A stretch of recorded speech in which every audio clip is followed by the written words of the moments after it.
Muling sumabog ang word war sa pagitan ni Senator Panfilo Ping Lacson at Senadora Amy Marcos, isang balitang hindi na lang tungkol sa politika, kundi pati sa personalidad. Araw ng Miyerkules, humarap si Senator Lacson sa media para sagutin ang patutsada ng senadora na anyay tila nagpapahiwatig na bakla ang senador. Isang pahayag na mariing itinanggi ni Lacson.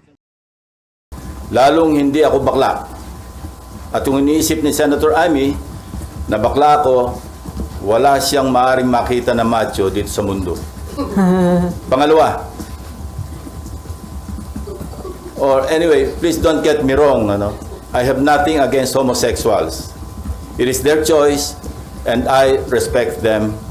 Mas lalo pang uminit ang eksena ng sagutin ni Lacson ng mga parinig tungkol sa umano'y pagpaparetoke.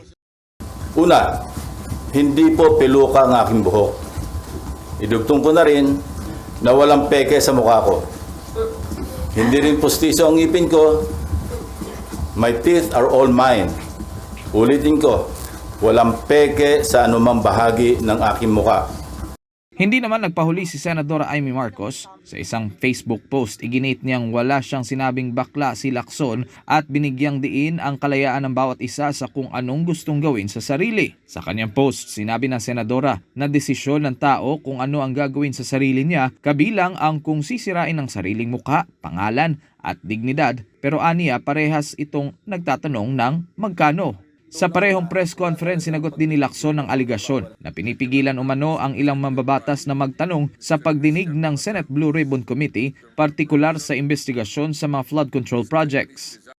Unang-una, wala talagang pagpipigil o pagbabawal na ginagawa, particularly ang chairman o sinong miyembro ng komite na nag-aatin ng hearing. Sino kami para magbawal sa kasamahan namin? Hindi rin pinalampas ni Lacson ang pagkakataong hamunin ang senadora na dumalo sa pagdinig ng Blue Ribbon sa darating na Lunes upang ilabas ang umano'y ebidensyang magdidiin sa kanyang pinsan na si dating House Speaker Martin Romualdez bilang nasa likod ng sinasabing maanumalyang flood control projects. Huwag niyang kaming siraan na pinagbabawalan na implicate si former Speaker Romualdez. Kaya sa Lunes, kung meron siya pinanghawakan, pumunta siya, kung gusto niya, bibigyan ko siya ng isang oras para ilahad-lahat yung kanyang ebidensya kung meron.